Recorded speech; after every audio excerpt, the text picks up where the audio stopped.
Vamos lá, vamos trabalhar. Título da lição e verso, quem pode me ajudar? O título da lição, Recompensas da Fidelidade. O verso: O Senhor disse: Muito bem, servo bom e fiel. Você foi fiel no pouco, sobre o muito o colocarei. Venha participar da alegria do seu Senhor. Ok. Chegamos à última lição do trimestre. Nesse caso específico do nosso trimestre, uma lição a menos no ajuste do calendário. Hoje é o 12º sábado, não 13º sábado, como usualmente acontece. Vamos ter alguma semana de 14 aí perdida pelo meio do caminho. Como de praxe, a gente dá uma passada pela lição inteira, para a gente lembrar o que estudou durante esse trimestre, e vamos abrir uma nova lição próxima semana, estudando aí sobre as 3 mensagens angélicas, mas vamos à nossa lição desse trimestre. Volta lá na capa, lá no início da lição, para a gente lembrar o que a gente estudou e ver o que ficou depois de um trimestre de estudos na nossa memória. Quando a gente começa a lição desse trimestre tem como título geral, o que está aí? Administradores fiéis. Portanto, tem 2 conceitos que percorreram a lição do trimestre inteiro. Um desses conceitos é fidelidade, o outro desses conceitos é administração. A junção desses 2 conceitos percorre a temática da lição desse trimestre. Nesse contexto de administradores, a gente foi chamado, na primeira lição, a atenção de uma coisa em peculiar. Somos chamados a pertencer ou a entrar na família de Deus. Por que a lição começa com essa referência, ou seja, chamados para a família de Deus? Se a gente lembrar, a história do mundo, ela é uma história da qual nós já pertencemos à família de Deus enquanto criação. Mas há um ponto na história em que a divergência acontece e o ser humano se desliga de Deus e deixa de ser chamado filho de Deus para ser chamado filho do diabo. E a Bíblia vai tratar desse tema ao longo da sua mensagem. Enquanto pecado, somos filhos do diabo. Enquanto escolha, somos chamados a voltar a ser filhos de Deus. Quando a gente vê esse convite inicial, que abriu a lição lá na lição número 1 do trimestre, esse convite tinha um paradigma. Qual é o paradigma? Está lá em 1 João 3,1, que era o primeiro verso que a gente teve para memorizar desse trimestre. Vejam que grande amor o Pai nos tem concedido. Ou seja, qual é este amor? Somos chamados filhos de Deus. Essa mesma referência está no Evangelho de João, no primeiro capítulo também, quando o primeiro capítulo traz essa referência e deu o poder de serem chamados filhos de Deus, a saber, todos os que venham a crer no seu nome. Como somos chamados a pertencer à família de Deus, dentro desse contexto é que se estabelece o paradigma administrador, o paradigma fidelidade. Em que base esse paradigma está? O paradigma está na base da lição número 2. A lição número 2, abre lá, ela trata de alianças. Ou seja, no contexto do chamado de Deus a um retorno à sua família, se estabelecem concertos, se estabelecem pactos, se estabelecem alianças. Essas alianças permeiam vários aspectos da história da queda do homem e da redenção. O primeiro desses aspectos é a aliança que Deus faz conosco, de que ele resolverá o problema do pecado, e isso a gente encontra lá em Gênesis capítulo 3, no verso 15. No paradigma de Gênesis 3,15 está a primeira das grandes alianças. Porém, inimizade entre ti e a mulher. Essa primeira aliança, que é a aliança de que Deus restabelece no nosso coração o desejo de buscá-lo, ou seja, de escravos definitivos do pecado, somos agora convidados a pertencer à família. A primeira aliança é essa aliança de quebrar o paradigma do pecado e restabelecer em nós o desejo de buscar a Deus. Ou seja, todo ser humano, ainda que vivendo em pecado, tem dentro de si a noção de um vazio e uma busca constante por esse preenchimento. Quem põe isso é Deus. Essa é a primeira das alianças. Na carona dessa aliança vem a estrutura dessa aliança. Se você olhar a segunda parte de Gênesis 3,15, aparece lá o descendente da mulher, a descendência da serpente, e o fechamento desse pacote é: este pisará a cabeça da serpente, ainda que a serpente lhe fira o calcanhar. Se estabelece ali o pacto da cruz. Se estabelece ali a questão da redenção na sua forma primária. É necessário que alguém morra no lugar daquele que foi condenado à morte. E um inocente ocupa o seu lugar. Deste pacto decorre uma sequência de outros. Se você olha Gênesis, ele continua o desenho dizendo que Deus estabelece um pacto com Adão e Eva baseado em algo. E esse algo aparece ali de forma discreta num primeiro momento e de forma explícita num segundo momento. A forma discreta é: fez para eles roupas de pele. Ou seja, alguém precisou dar a vida para que eles fossem vistos não mais como pecado, mas vistos como filhos de Deus. Ou seja, quem olhasse Adão e Eva de fora para dentro, vê a Cristo. Quem olha de dentro para fora, vê que o pecado ainda está lá. E essa estrutura, ela vai seguir o desenho bíblico em todo o Velho Testamento, na figura que em Gênesis 4 a gente vê manifesta. O pacto estabelecido no sacrifício de um cordeiro. Se você olha a sequência, esse pacto se amplia. O ser humano, na condição de pecado, se torna egoísta, se torna egocêntrico. Na essência do pecado, tem um desejo. A árvore era agradável aos olhos, desejável para dar entendimento. Se você olha a essência desse desejo, é igualdade com Deus. A proposta de Satanás é: vocês são diferentes e Deus não quer concorrente. Por isso proibiu vocês de comerem dessa árvore. E no desejo de ser igual a Deus, se manifesta o pecado. Esse desejo tem como base o egoísmo, tem como base o desejo para si. E a partir do paradigma do pecado, todas as coisas que existem no mundo deixam de ser vistas como um presente de Deus ou como de Deus para serem vistas como nossas. E o egoísmo traz todas as coisas para nossa posse. E aí começa um novo conjunto de pactos. Um desses pactos estabelecidos nessa estrutura é o pacto da aliança feita a partir de dízimos e de ofertas. E aí a gente começa conceitualmente a entender algumas coisas. Primeiro, nada nos pertence. Absolutamente nada nos pertence. Somos chamados a ser família de Deus. Portanto, tudo é de quem? De Deus. E somos filhos dele. Portanto, as coisas das quais desfrutamos são coisas do nosso Pai. E ele nos coloca como possibilidade de uso irrestrito dessas coisas. E a impressão que o pecado causa é que esse uso irrestrito torna essas coisas nossas. Portanto, o pacto de dízimo e ofertas tem a ver com lembrar constantemente o ser humano de que somos família de Deus e que as coisas não nos pertencem. Podemos usufruir delas como filhos usufruem, mas não são nossas. E cada vez que dizimamos ou ofertamos, somos lembrados disso. E isso é um modelo de antagonismo ao pecado, porque o pecado nos força na direção contrária dessa. E aí, quando estudamos a referência de dízimo, entendemos uma outra coisa na carona disso. A carona disso é: Deus nos pede que devolvamos a Ele 10% daquilo que achamos que é nosso, e que na realidade é dele e nos foi concedido. E ficamos com 90% para fazer algo. O que é este algo? Esses 90% é aquilo que está na base do título da lição desse trimestre: administrar. E administrar com fidelidade, porque não é nosso. E esse é o contexto do pacto de dízimo e ofertas, que é uma outra base da aliança. Essa outra base de aliança nos mostra também um outro aspecto de uma outra aliança feita com o seu povo, que é a aliança de Deus chamar um grupo de pessoas para demonstrar no nível extremo qual seria o resultado de ser fiel, o resultado de serem filhos. E por isso o contexto do chamado de Abraão, lá em Gênesis 12, e a partir de Abraão um pacto: farei de você uma grande nação, e em ti serão benditas todas as famílias da terra. Numa dimensão física, o pacto era com um povo, e a partir desse povo seria demonstrado ao mundo o que teria acontecido se as pessoas decidissem aceitar o convite de ser família de Deus.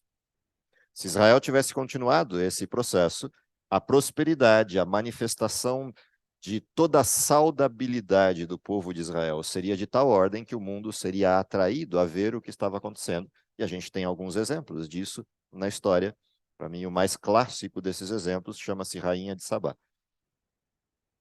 O nível do impacto da amplitude de um povo.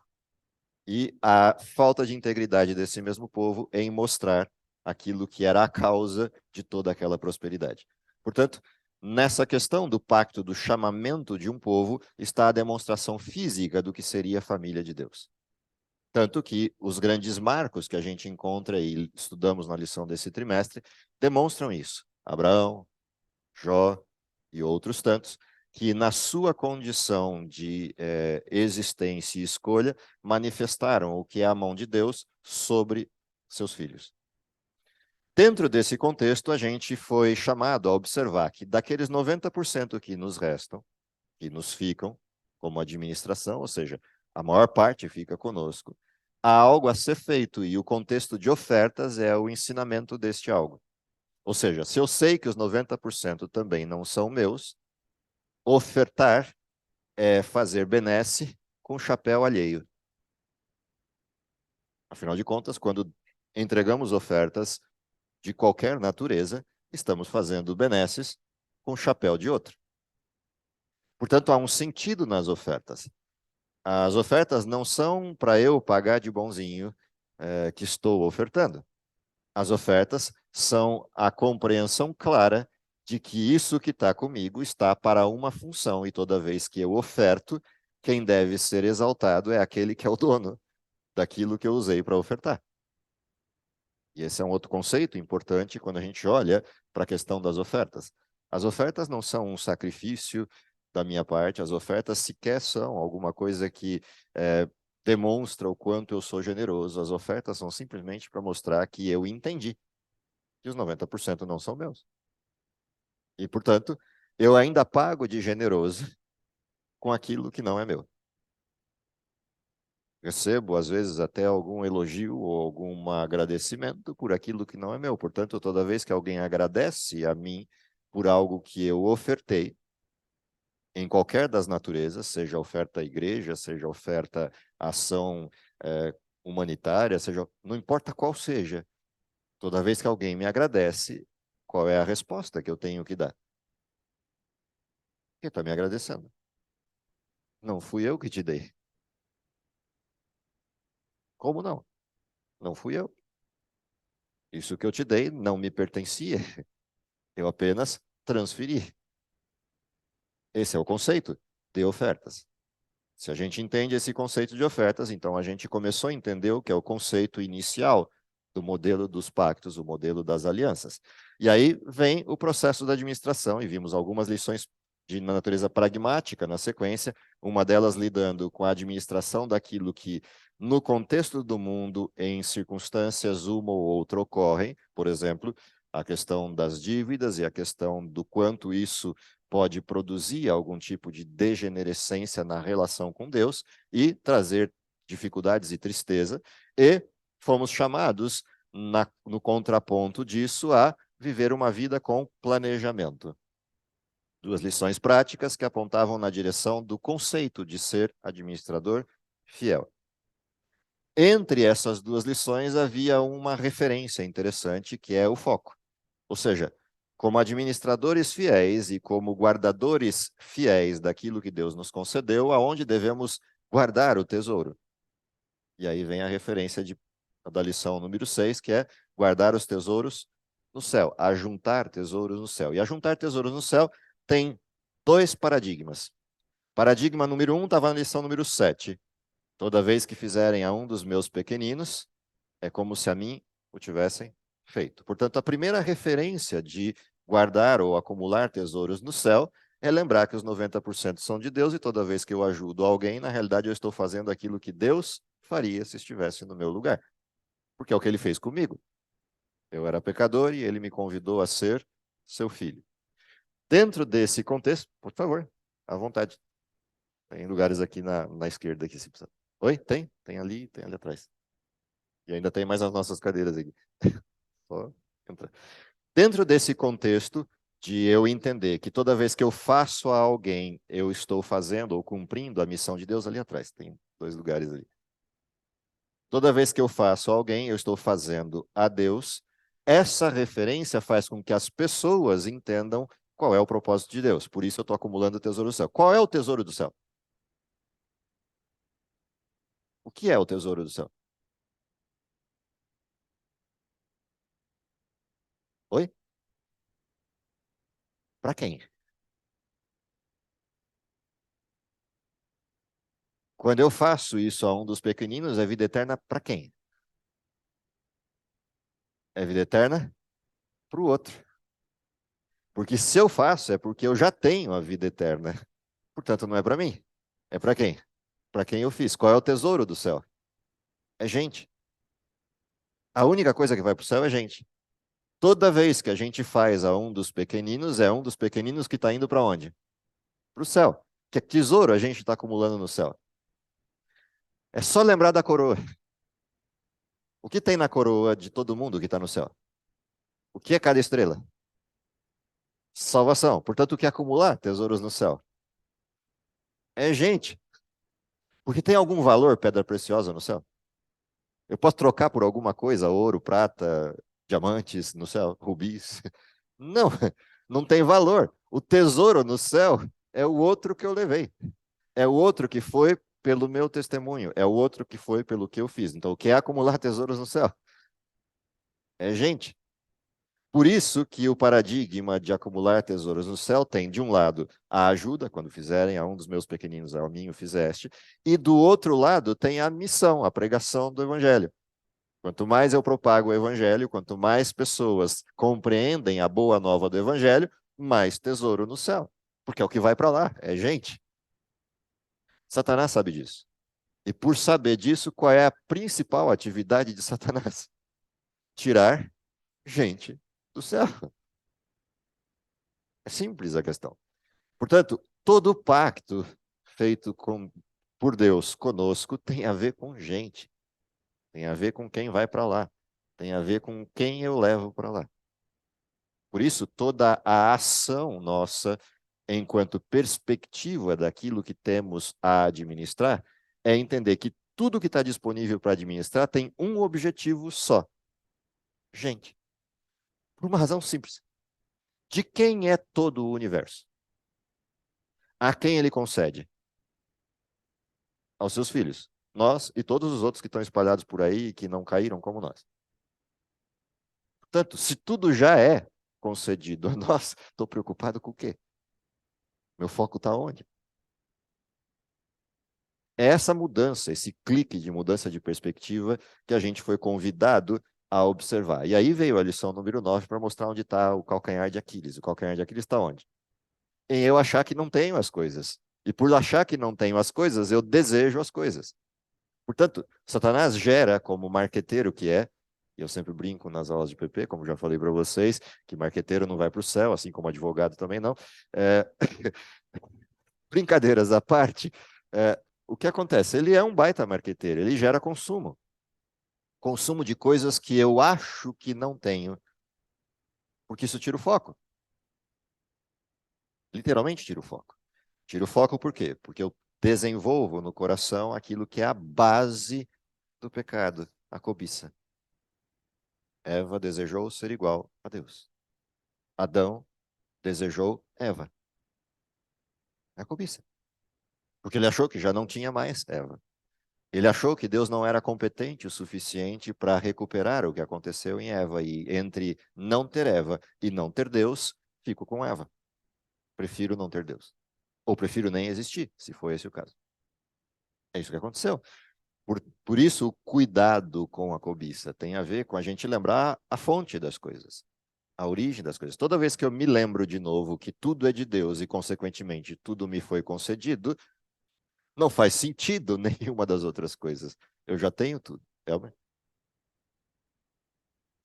Ela é complicadíssima, não é? Ao mesmo tempo que é simples pra caramba. Ela é simples, mas é uma lição extremamente complicada, né? E ontem eu estava lendo da série Parousia, aquele livreto de adoração, e eu achei muito interessante, que vai nesse sentido, né? Jó entendeu muito bem. Então, Jó entendeu e Jó disse, quando Deus deu os bens materiais para o ser humano, Ele deu como dádiva e dom. Ele não deu como título de propriedade. Uhum. Então, diante disso, eu não tenho título de propriedade perante Deus das coisas que eu tenho. E Deus, por ser o dono, ele tem o direito, no momento perfeito que ele achar por bem, de tirar as coisas de mim. Opa. E se ele tirar de mim, eu preciso ter um contato tão intenso com ele para entender que ele não foi injusto comigo. Sim. E como é um dom e uma dádiva, eu tenho que ter a consciência de que eu, através da minha pessoa, eu devo ser capaz de dividir essa dádiva. Ou Então é seja, muito complicado, mas daí vem um ponto, que é um ponto de entender o princípio fundamental e não a ideologia que se coloca, uhum, tá certo? Que está muito em voga hoje em dia. sim. Dentro exatamente desse contexto, pegando Jó como paradigma que você levantou, eu saí do ventre da minha mãe, desse jeito volto para lá, a percepção que ele tem de utilidade das coisas para um fim definitivo é o que muda completamente a perspectiva. Ou seja, para ele a coisa importante não é o que ele tem, é o que se faz com isso. É o que se pode conquistar com isso dentro de uma batalha, dentro de uma guerra, que é a guerra contra o pecado.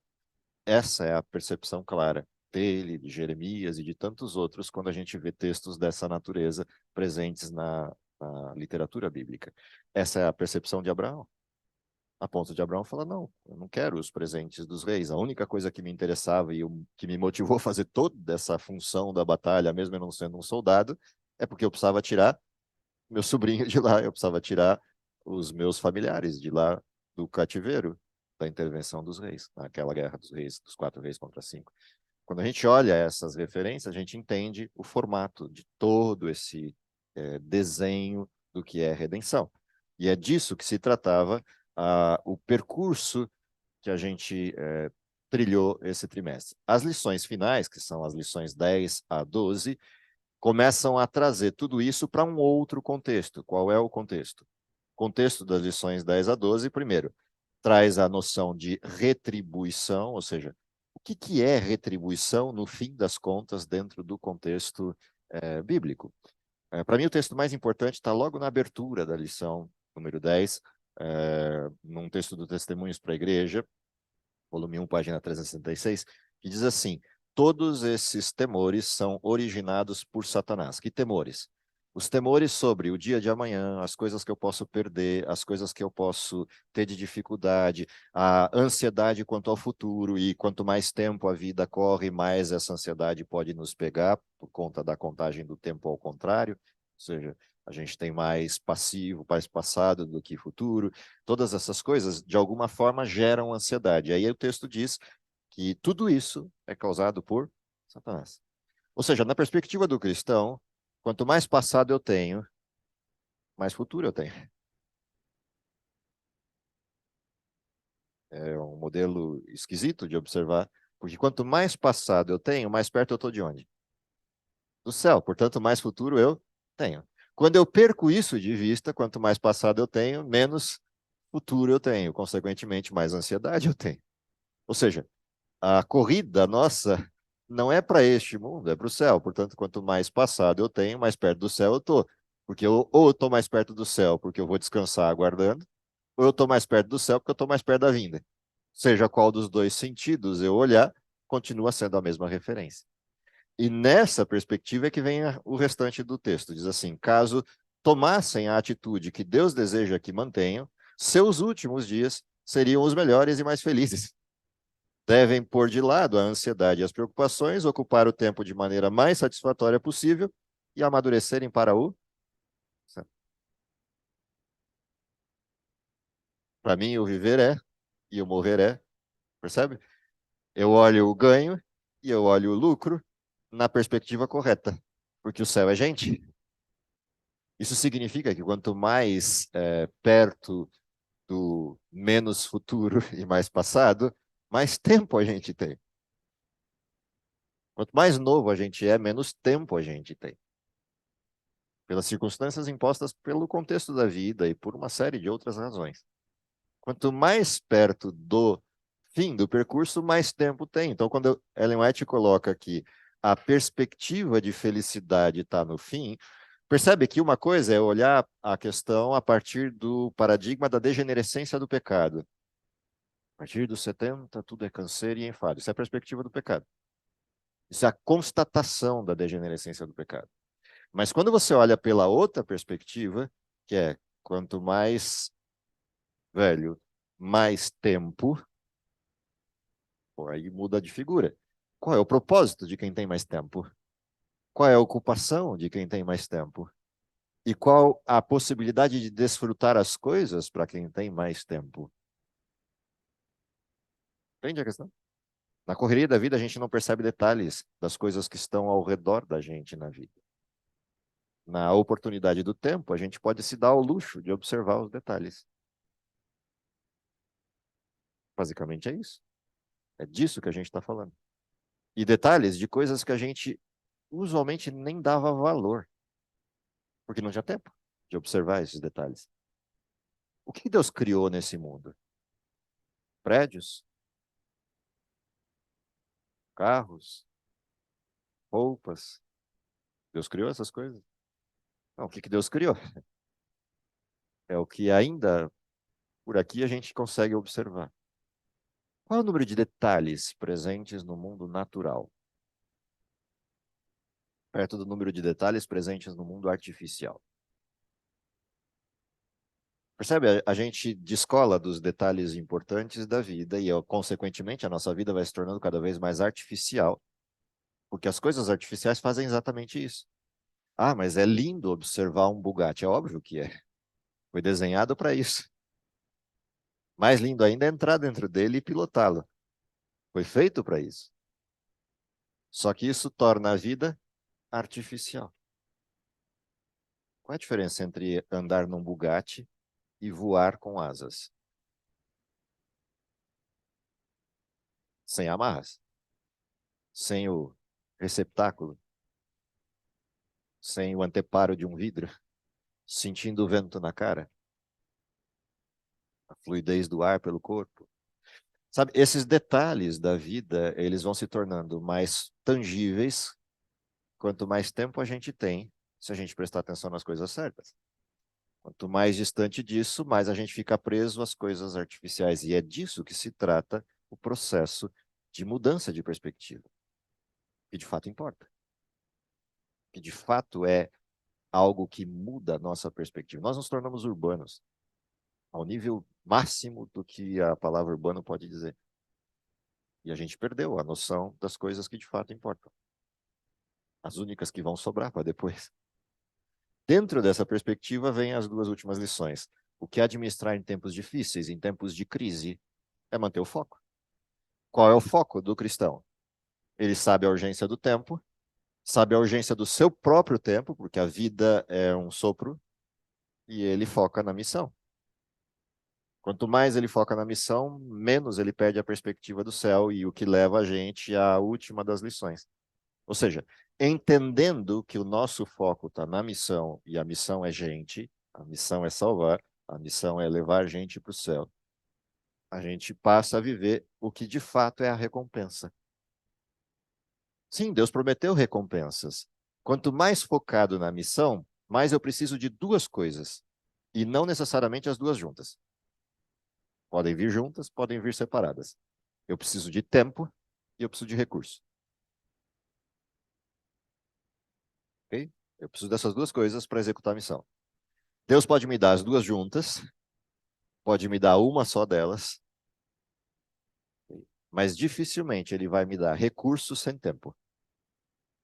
Ele pode me dar tempo sem recurso algum, mas nunca vai me dar recurso sem tempo. Agora eu posso, dos recursos, eliminar o tempo por aplicar os recursos no lugar errado, da forma errada, os propósitos errados. Mas ele nunca me dará recursos sem tempo. Então, quando a gente olha recompensas, provai e vede. Abriu a escola sabatina. Se não vos abrirei as janelas do céu e vos mandarei bênçãos sem medida. Quais são as bênçãos? Tempo e recursos, que podem vir juntos ou podem vir separados. Mas recursos nunca virão sem tempo. Mas tempo pode vir sem recurso. Porque todo que tem tempo pode executar a missão. Todo que tem recurso tem tempo para executar a missão. Se não perder o foco. Qual é a bênção que eu estou esperando? O recurso ou o tempo? A bênção importante é o tempo, não é o recurso. Se no tempo eu aplicar bem o tempo, pode até ser que venha recurso, porque Deus entende que eu não vou me perder com eles.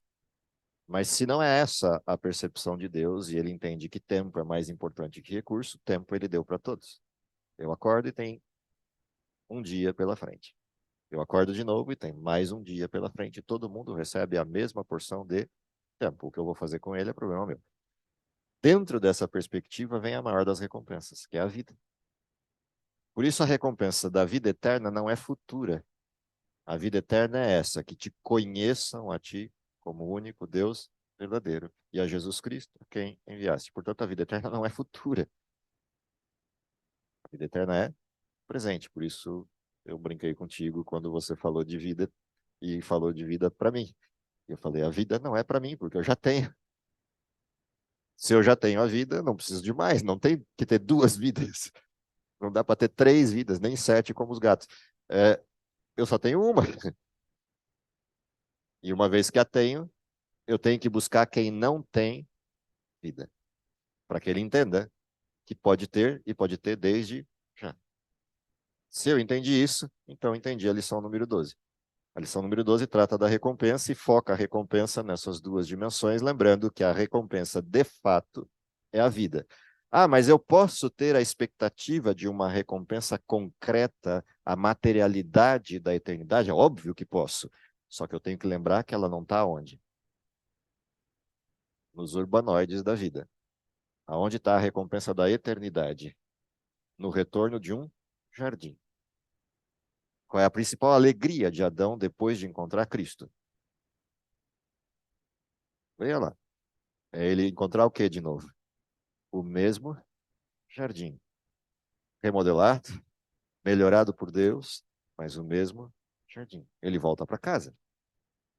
Qual é a nossa recompensa? Provavelmente a nossa recompensa é um apartamento em Interlagos, na Augusta, na Paulista, urbanoides que somos. Ou a gente aprendeu a gostar daquilo que Deus criou, a voltar às origens e observar os detalhes presentes. Ah, mas isso é muito bobo. É? Então gasta um tempo e estuda. Se é muito bobo só olhar, ficar olhando para uma flor é muito bobo, então estuda ela. Meia hora depois de você estudar uma flor, ela deixa de ser boba. Você percebe o quão ignorante você é diante dela. Planta algo e luta até você perceber como é que aquilo faz para crescer, brotar e frutificar. E aí você vai descobrir o quanto o bobo é você, que não sabe lidar nem com aquela coisa tão simples. Porque tem muita coisa ali atrás. A máquina é muito mais complexa do que qualquer outra dessas que a gente tenha por aqui. Mas a gente foi forçado a olhar para uma outra direção. A artificialidade das coisas. E eu não estou dizendo que a tecnologia não seja boa para alguma coisa, principalmente porque a tecnologia só é criada para uma coisa: a nossa incompetência. Como a gente consegue ir muito devagar de um lugar para o outro e a vida se esgota, a gente cria jeitos de ir mais rápido. Tecnologia. Como a gente não consegue ter a paciência de esperar uma carta chegar do outro lado do mundo, a gente cria tecnologia para falar mais rápido. Ou para falar online. Ou seja, a tecnologia mostra a nossa incompetência, porque se não fosse isso, a gente voava daqui para lá com as nossas próprias asas. E a locomoção era um piscar de olhos. Sem contar que a gente não tinha problema de tempo. Afinal de contas, a gente podia parar aqui a nossa conversa e falar, pessoal, vamos dar uma pausa aqui. Daqui 500 anos a gente volta e retoma o assunto a partir daqui. E para nós seria como falar, daqui 5 minutos a gente se retoma. É esse tipo de perspectiva que o mundo natural nos dá, e não o artificial. O artificial só gera urgência. cada vez mais urgência, porque ele só mostra a incompetência do humano. O natural mostra a competência do céu. Por isso, o texto de Eclesiastes: tudo tem seu tempo. Ou aquela piadinha de crianças: o tempo perguntou para o tempo qual é o tempo que o tempo tem. O tempo respondeu que o tempo que o tempo tem é o tempo que o tempo tem. Ou seja, esse é o maior legado, essa é a maior bênção, essa é a maior coisa que Deus nos concede, tempo. Sim, temos que ter a perspectiva do céu? Sim. Temos que ter o céu como concreto? Sim, mas o que é o concreto do céu? O concreto do céu é pular na grama com o leão, é montar nas costas do elefante, é brincar com o cordeiro, é colher da árvore da vida, é nadar no rio cristalino da vida. Isso é o céu. É poder viajar o universo inteiro e conhecer lugares e pessoas diferentes. É entender a mecânica do céu, é entender como é que se sustenta tudo isso no vazio do espaço sideral, é poder surfar nos anéis de Saturno e daí para tudo que a gente quiser fazer, dentro disso que é o quintal da casa de Deus. Esse é o céu concreto, tangível, que a gente deve imaginar.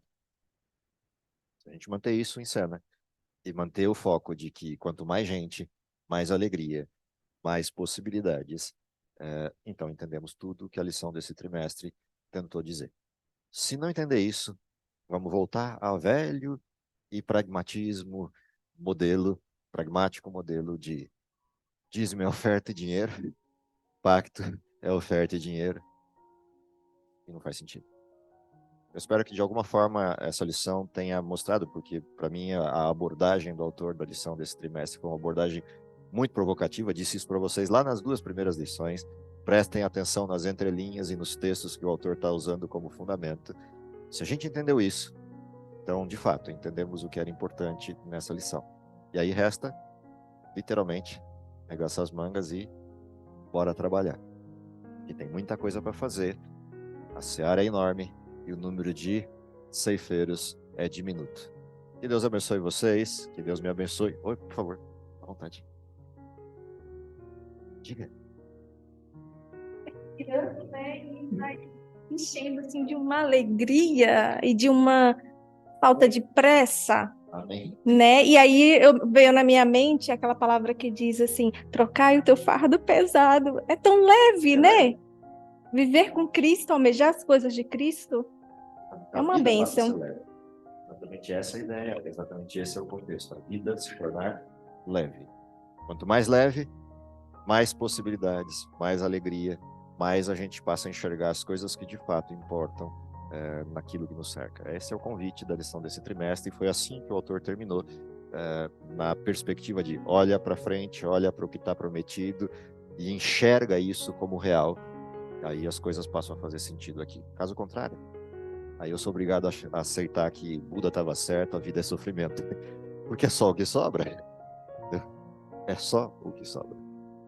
Que Deus nos abençoe, é o que eu espero. A lição do próximo trimestre, para quem já foi curioso e olhou o fim desde o princípio, é uma provocação direta à última lição, a lição número 12, ou seja, a perspectiva das mensagens que vamos estudar no próximo trimestre, traz à tona exatamente essa essência do que a lição número 12 desse trimestre nos provocou. Que Deus abençoe vocês, que Deus me abençoe, para que isso seja uma realidade na vida de todos nós.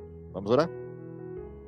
Querido Pai que está nos céus, te agradecemos pelo dom da vida, te agradecemos porque esse dom nos permite todos os demais elementos prometidos e com os quais somos agraciados nas bênçãos de Deus, e possamos aplicar tudo isso na direção correta. A primeira delas, a ajuda de que pessoas e mais pessoas possam conhecer o convite maravilhoso de pertencer à família de Deus e de ansiar pela vida contigo, pela vida eterna contigo. Dá, Senhor, que possamos nos aplicar a essa missão, entender a urgência do tempo em que vivemos e, principalmente, que isso produza em cada um de nós a perspectiva correta das coisas, o alinhamento correto do foco. É o que te pedimos por Jesus. Amém.